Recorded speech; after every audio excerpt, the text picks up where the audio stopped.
Welcome everyone to IPHA's Interprofessional Health Talk.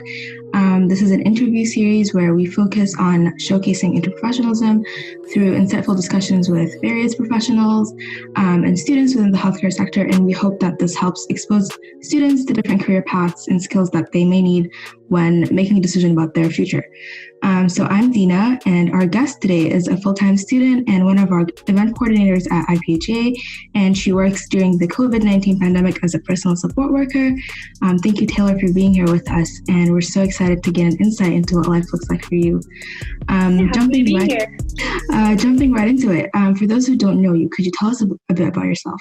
Yeah, so my name's Taylor, obviously. I'm going into my third year at U Ottawa in the Honours Bachelor of Health Sciences program. I'm from Muskoka, Ontario, so I'm very outdoorsy growing up in an area like this. I spend most of my free time outside with my dog. I'm a huge animal person, and like you said before,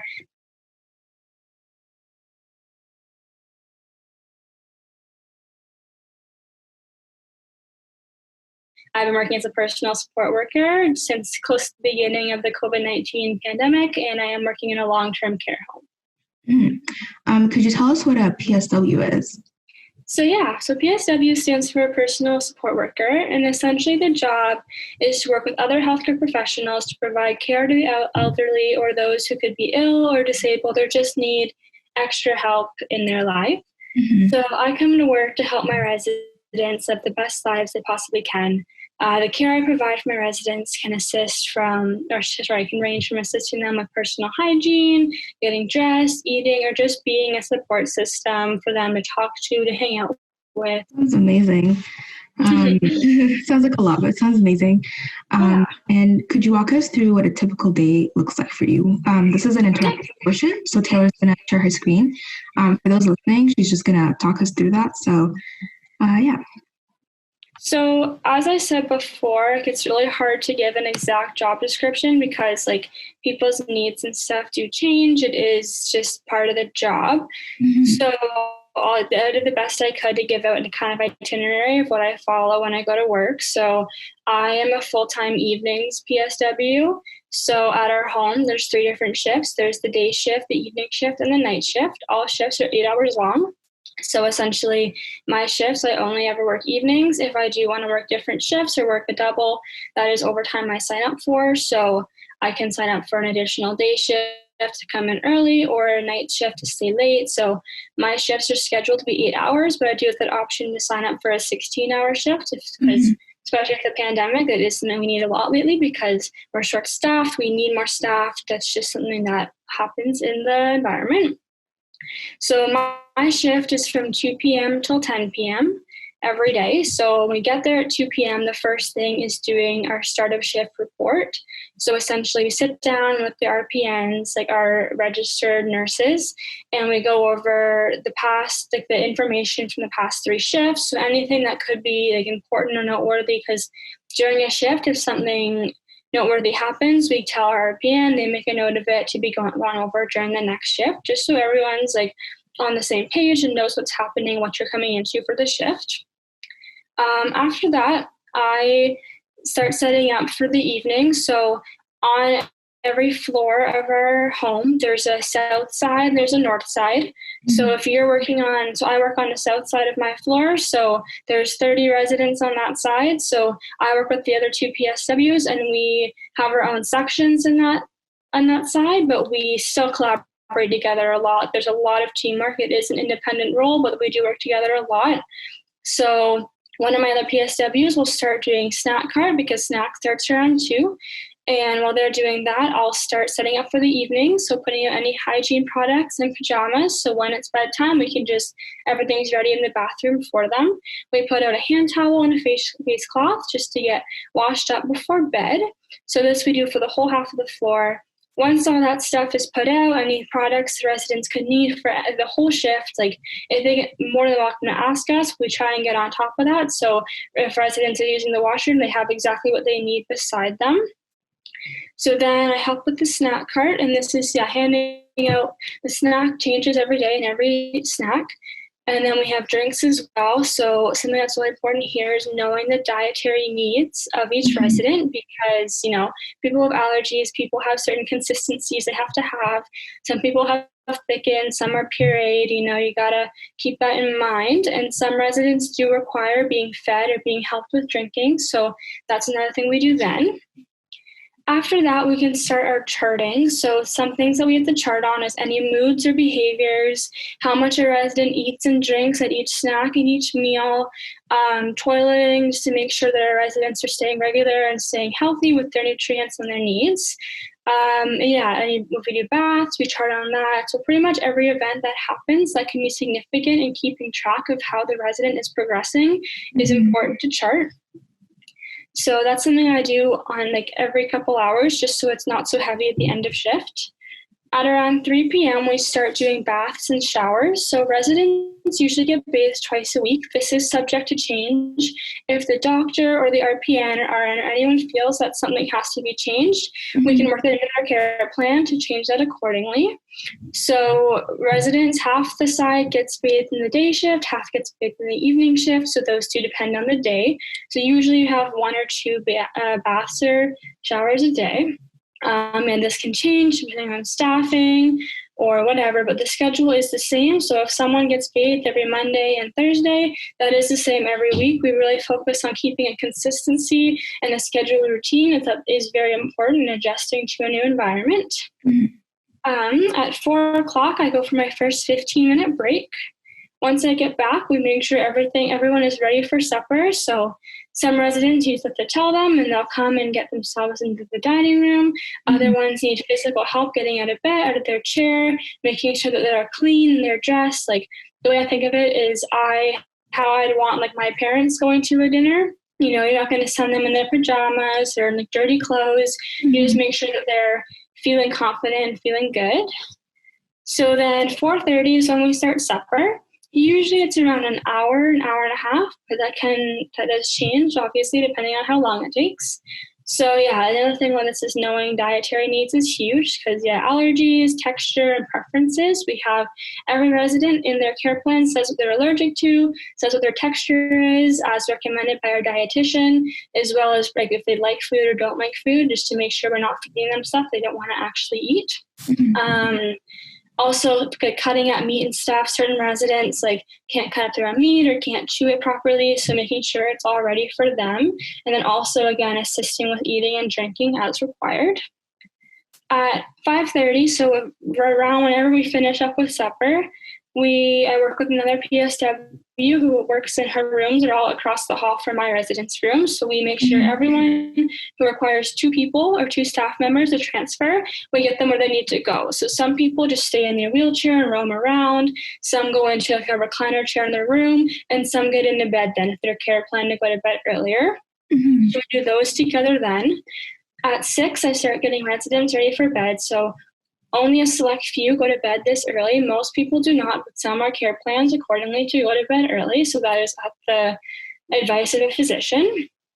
After this, I work on some charting and stuff because my 30-minute supper break is at 6:30. When I get back from break, we have our final snack card of the evening. So that looks the exact same as it did earlier, just at 7 p.m. So we do that. After snack cart, it's really just getting everyone ready for bed. So people have in their care plan their preferred bedtime. Once you get to know with your residents, I have the same residents I take care of every shift, so I know them really well now. So you know roughly when they want to go to bed. Again, keeping consistency is super important. Now, you do have to read their moods because some people will have better or worse days. So knowing how to go about finishing the night off will be very important, and knowing how your resident's doing. So to get someone ready for bed, now this does depend on their level of independence, but essentially we want to make sure their face is washed, their back is washed, their chest, underarms, and their peri area, just to make sure they're going to bed nice and fresh, because it's a lot more comfortable, and who wouldn't want that?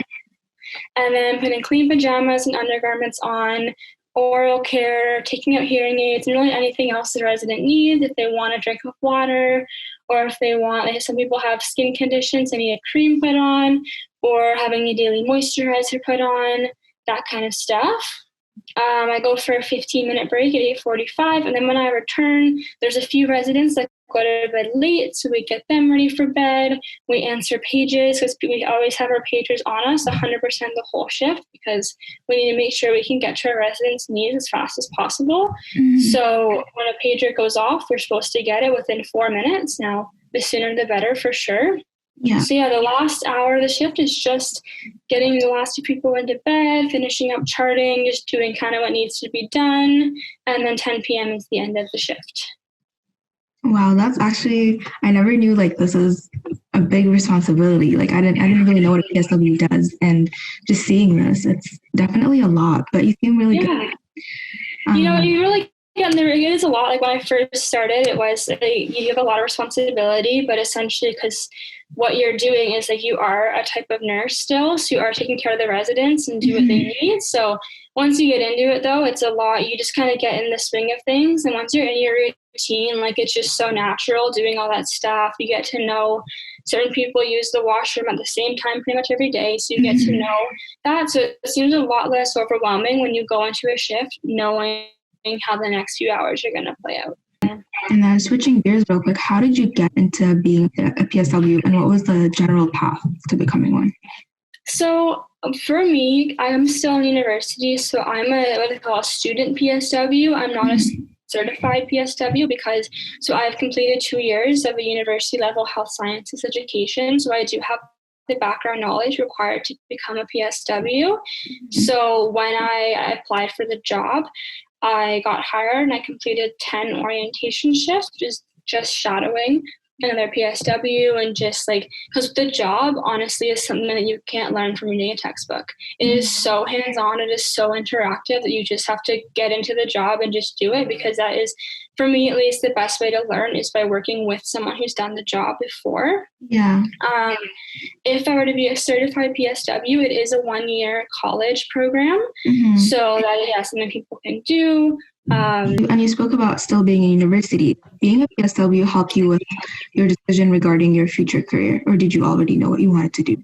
So I've had a plan to be a physician for years now. I've wanted to go to medical school after. Healthcare has been something I've been interested in for honestly as long as I can remember, to be entirely transparent. I didn't really know an exact field. I was always kind of leaning towards pediatrics.